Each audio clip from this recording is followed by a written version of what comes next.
It is your Classic Metal Show right here on the ClassicMetalShow.com. That is AC/DC with Highway to Hell from the CD of the same name. And Kim is on a highway to hell for being part of the Classic Metal Show tonight. I am. I'm literally going to be on the highway to hell trying to figure out your goofy traffic circles.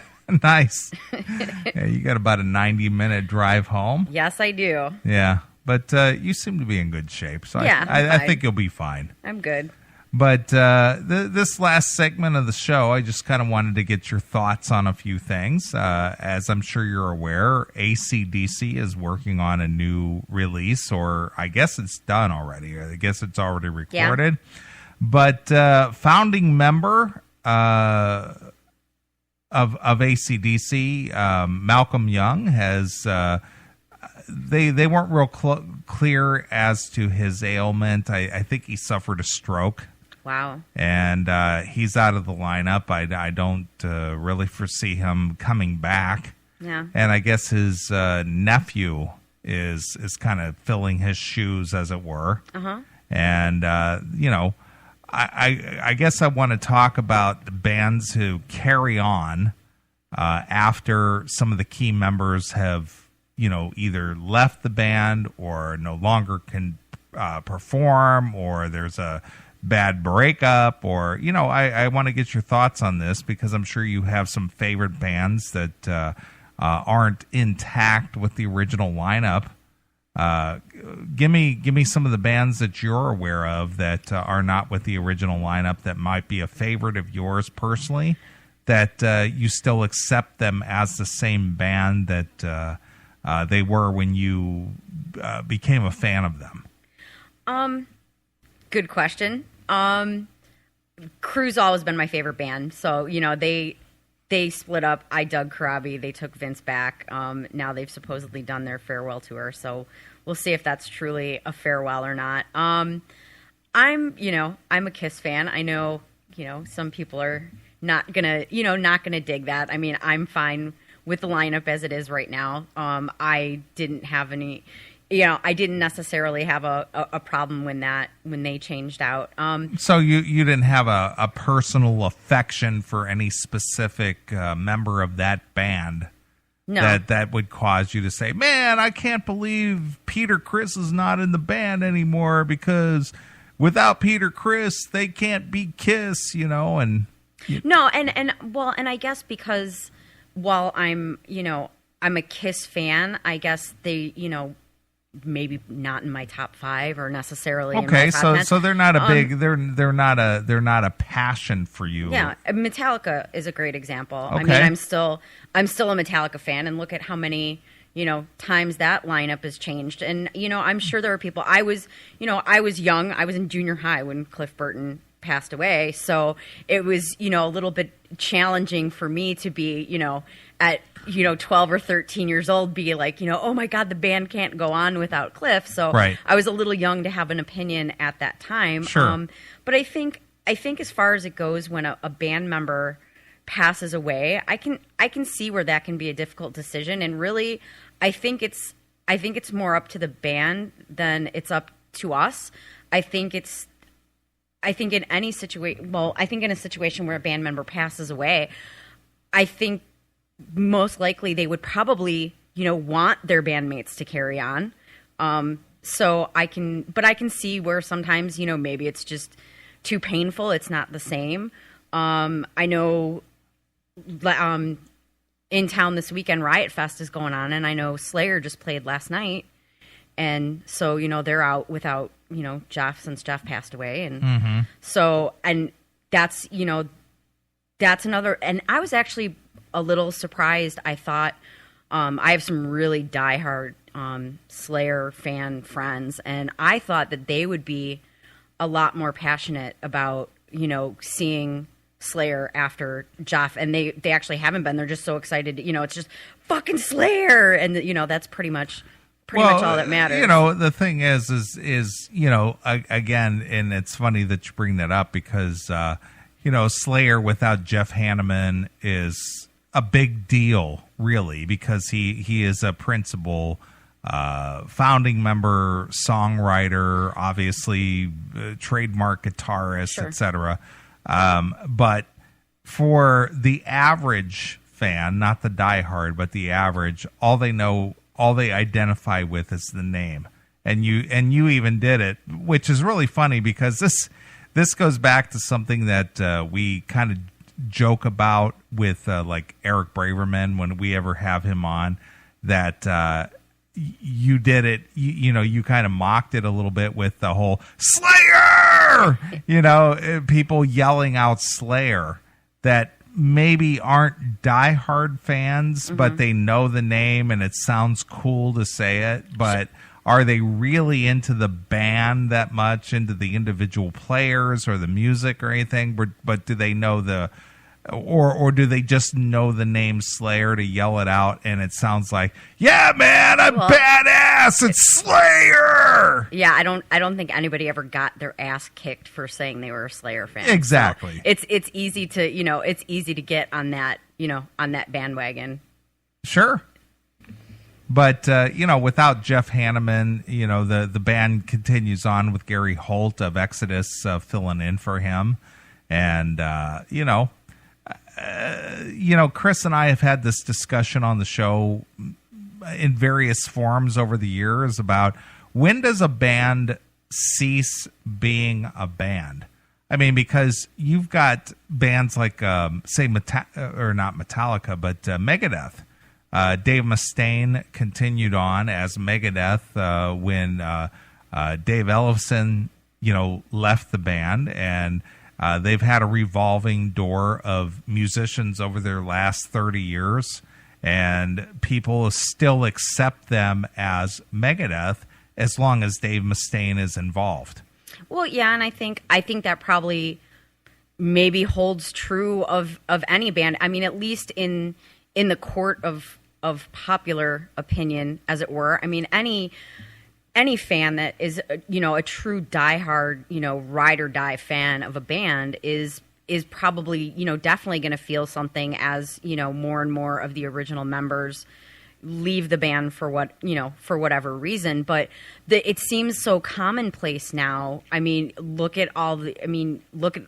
take Queensryche, for example. I mean, that's another example of, there's two, they were, at one point, there's more than one entity trying to tour as Queensryche, and it seems to kind of be more of the norm lately that, and it was, I know through the late 90s kind of, when all of kind of the hair metal and, hard rock bands kind of all went by the wayside, with grunge and flannel and all that good stuff. I mean, they all went separate ways and they were all touring, there was this version and that version and, there's this warrant and that warrant and, this great white and that great white. And so it doesn't seem that unusual. I think it's just, to the fan, it depends on, how much do you love them? How important are they? How passionate are you about them? And that's where, where you land on, how many members have to be left before you're like, yeah, nope, that's not the band anymore. Well, that brings up a good question, and you need to look at your chat room there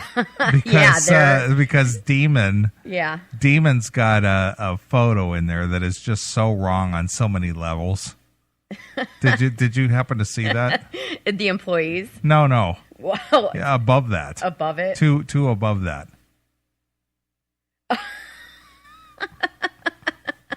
I love Demon. Wow. She rules. I don't know where she gets that stuff, but anyway, you said in your statement there that and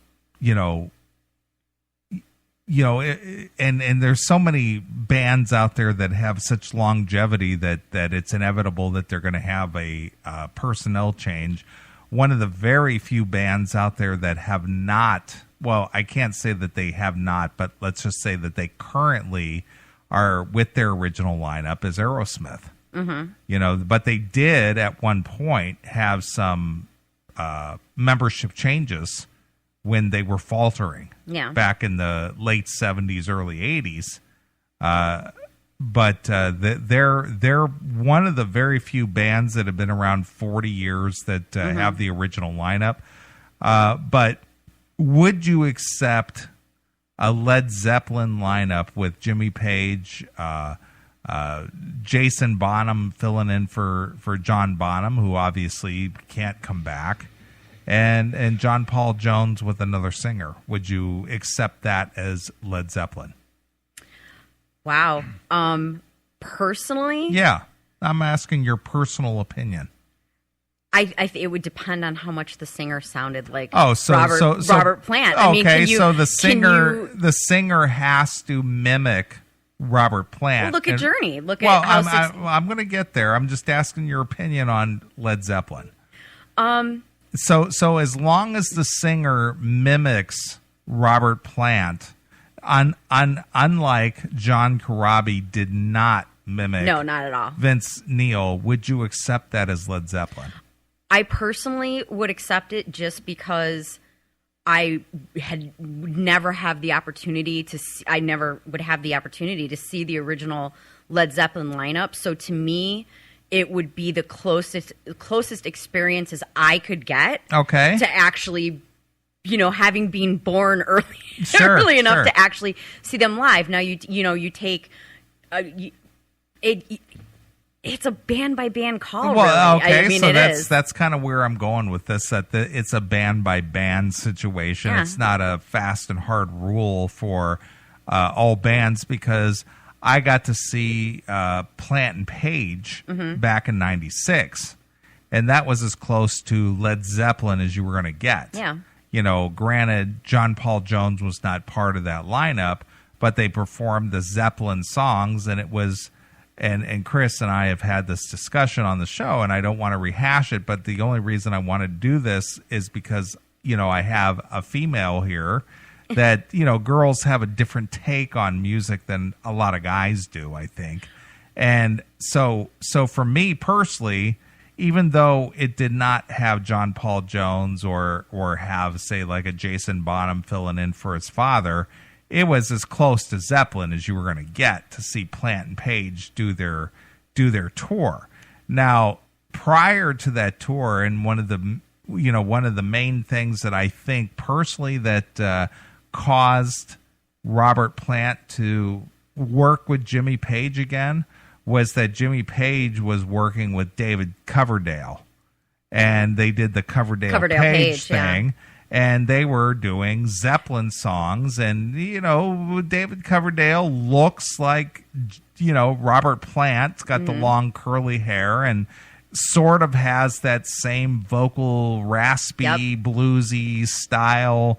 And it was just like, hey, wait a minute, this guy's stealing my shtick here. Yeah. And they're out there making money, and they're doing this and they're doing that. I think maybe I should reconsider, because this guy's ripping me off. Sure. Now, I said that I would go see a Zeppelin lineup with a singer, like for instance, Coverdale, or somebody the question wasn't whether you'd go see them or not. The question is whether you would accept them as, say, Led Zeppelin. I would, in the case of Led Zeppelin, I would accept them because, like I said, it would be the closest thing that I would get to the real thing. Now, I would also maybe accept a singer that didn't sound like him at all if they actually made new material. Okay. Possibly. But then again, Led Zeppelin has such a, it's Led Zeppelin. It's, I don't know what, if they did come together with, with a new singer, what they would come up with that still wouldn't sound like Zeppelin. Right. Well, when back in 2007 when Zeppelin did their kind of their reunion at the O2 Arena over in London, they filmed it. I don't know if you saw it or not. I have the DVD of it, but it's Celebration Day, and it's the full concert with the three surviving members and Jason Bonham on drums, and it's just absolutely fantastic. I watch it on my big screen and jam that thing, and it's just like, holy shit, I wish these guys would have done something past that point. But obviously, Robert Plant did not want to do that, still doesn't want to do that. So while they were still in form, that is Jimmy Page, John Paul Jones, and Jason Bonham, they were actually auditioning singers, Steven Tyler tried out. I think Miles Kennedy tried out. A few singers were asked to step up and try out, and they were actually going to go out as Led Zeppelin minus Robert Plant.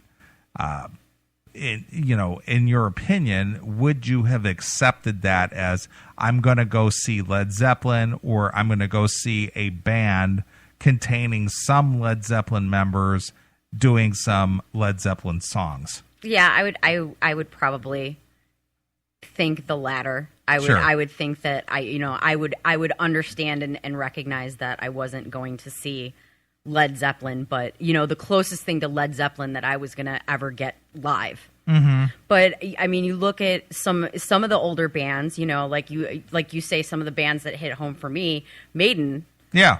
I actually knew more of Maiden with Bruce. I mean, I became a fan of Maiden when Bruce Dickinson was already on board, and I had to go back in time. I mean, same thing with the Who went on without Keith Moon, and Well, did you accept Iron Maiden with Blaze Bayley as lead vocalist? Okay, yeah. See, now you're okay. Now you're starting to.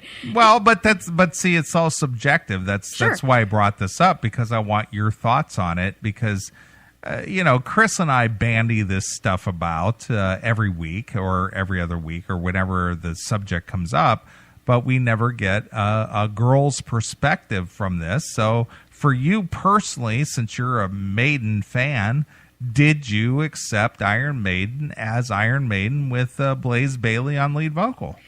No, and that's and because that is a band that I'm very passionate about. For me, so there you go. I cop the purist attitude, and I say for me, Iron Maiden is Bruce Dickinson. Now there's people that will disagree with me, but I think it's what you're passionate about and what you love, and what you've made the soundtrack of your life, as it were. And it when you, I don't know, maybe if it's when you first hear the band or you first fall in love with the band that you kind of have that sound set in your mind. But then like, again, Motley Crue is my favorite band of all times, and Sure. I totally dug the Krabi album. So it's completely a case by case basis. All right.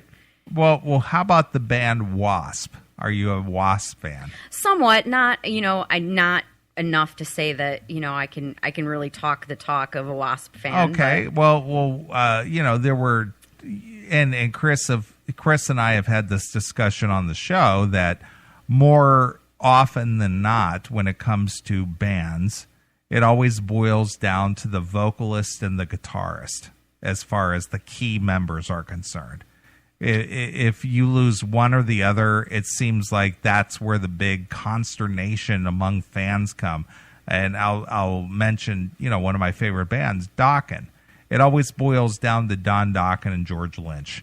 Oh, if Lynch isn't in the band, it's not Dokken, Or if, for, obviously the namesake, Don Dokken, if Don wasn't in the band, it wouldn't be Dokken, But do they care about Jeff Pilson? Do they care about Wild McBrown? Do they care that Juan Crucier, the bassist in Rat, was in Dokken at one point? Does anybody really care about that? Or do they only care about the guitarist and the vocalist? Which, getting back to the whole Zeppelin thing, back in the mid-'90s, it was Jimmy Page, Robert Plant, vocalist, guitarist. Then it comes down to Aerosmith. I mentioned that at the beginning of the discussion. If it was Steven Tyler and Joe Perry, that's Aerosmith to people. They don't. I don't know how important it is that Joey Kramer is part of the lineup, or Brad Whitford is part of the lineup. What if those guys were missing? Would that ruin it for people? You know what I mean?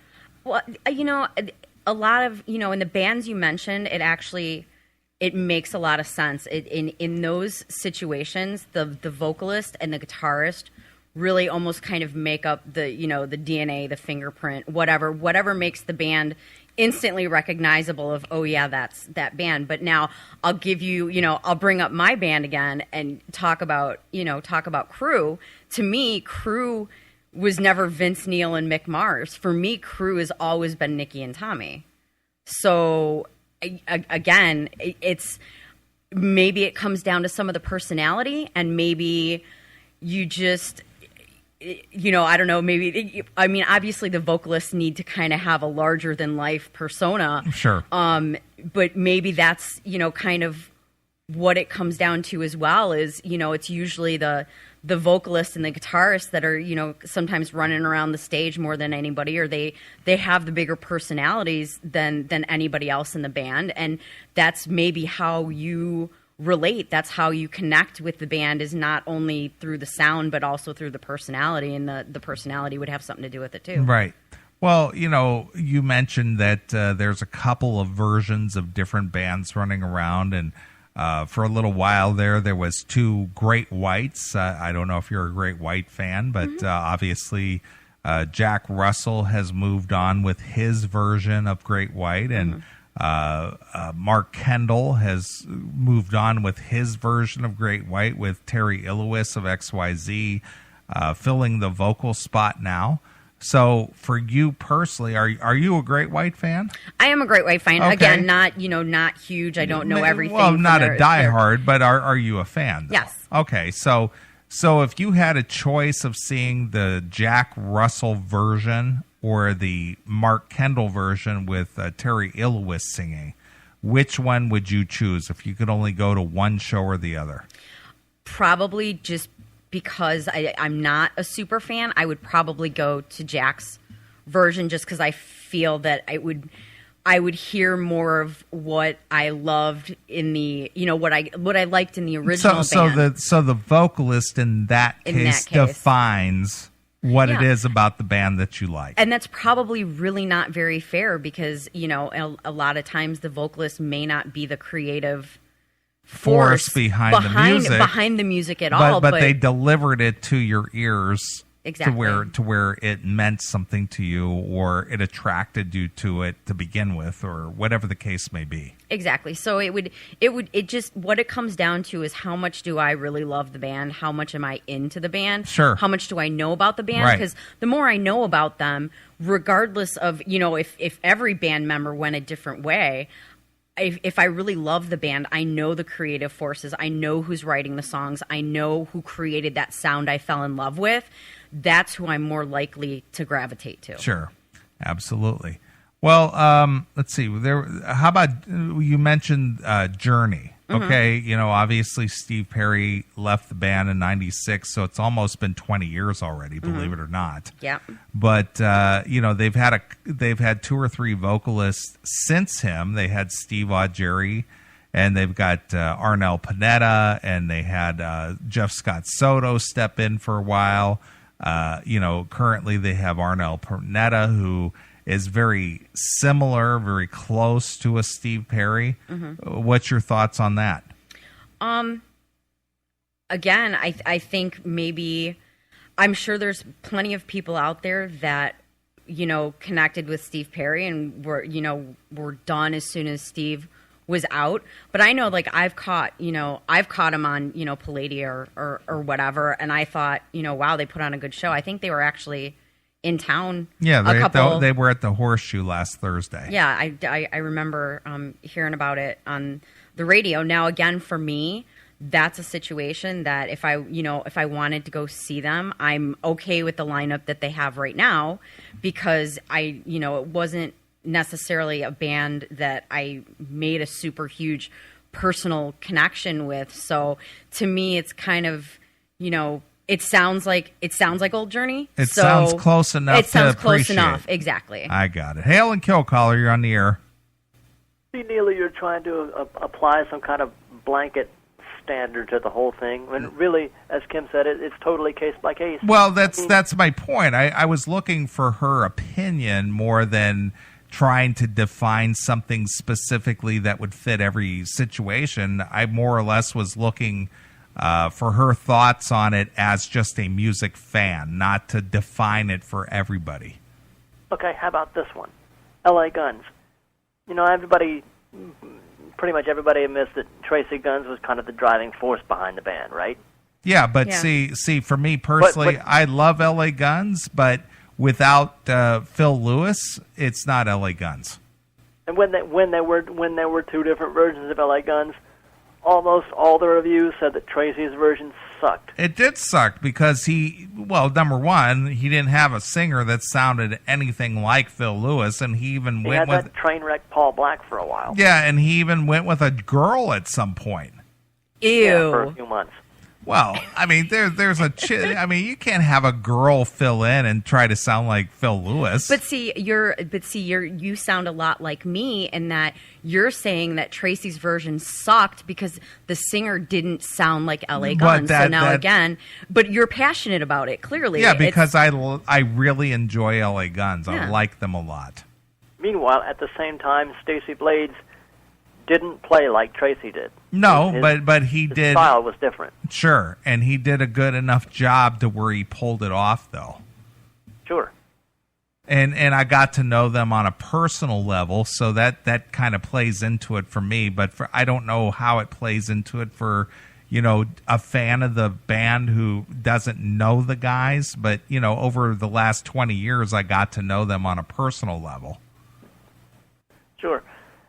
I mean, the guitar and the voice, those are the main things that set different bands apart. I mean, how many different ways can you play drums or bass so the average music fan can tell them apart? Sure. Well, if they don't have David Ellefson in Megadeth, it just sucks. Unless you're Flea, how do you make the bass different? Right. Or what's that guy from Primus? What's his name? Les Claypool. Yeah. Yeah. I mean, bass, half the time you can't even hear the bass. That is true. Or Lemmy. Yeah, well, Lemmy too. and drums, I mean, look, drums were my first instrument as a kid. So I probably pay more attention to drums than most people. But again, how much different? I mean, even when Motley Crue had Randy Castillo instead of Tommy Lee, it wasn't that huge of a difference. Well, how about Phil Rudd or Chris Slade in AC/DC? Yeah, exactly. All you boom, bop, boom, bop, boom. How hard is that? I can do that. Well, I could have been the drummer in AC/DC. Right. Well, when I get the opportunity to interview them again, I'm going to say, you know what, your drummer and your bassist, they play no part in your success or your formula. Well, maybe they're the ones that should have had a stroke instead of Malcolm. Right. Nice. Well, I agree with you, Doghouse. It really is on a case-to-case basis, but since I haven't had Kim as my co-host, I thought I'd get her thoughts on it and see where she would take that conversation. Sure. And you notice people's attitudes tend to soften with time. Jugulator, when it came out, wasn't really very well liked, but now it's kind of sort of almost everybody thinks it's an underrated classic.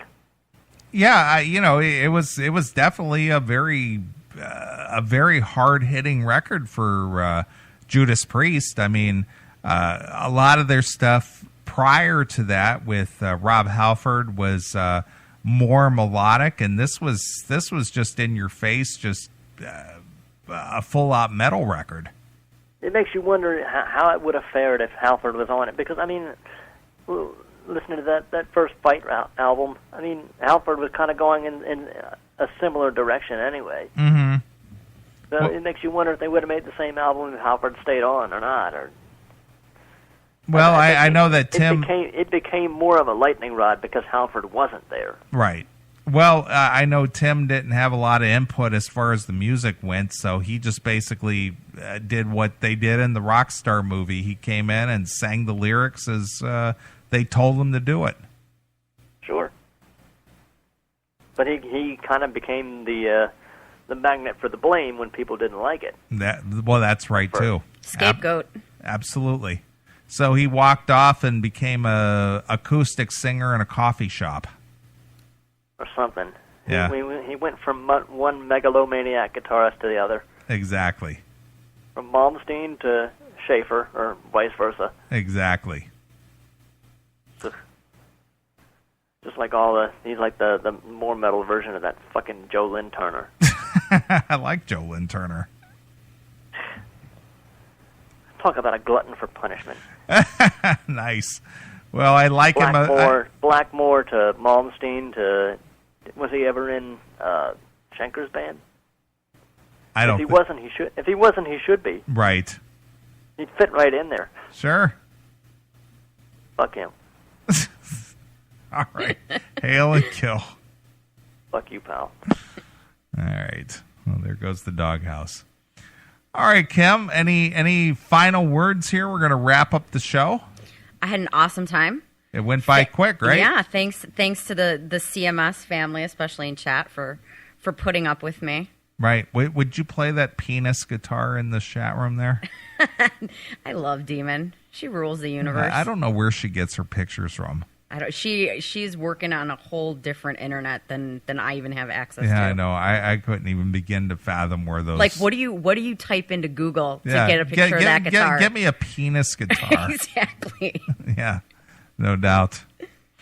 All right. Well, it's been a lot of fun tonight, Kim. It has been. I know you were very nervous through the week, and you really, loosened up and seemed to rather enjoy yourself. I did. I had a lot of fun. It was awesome. And so, anyway, you've been a very worthy co-host, and well, Chris, he better start being concerned about his lofty position as the co-host of the CMS. I doubt that.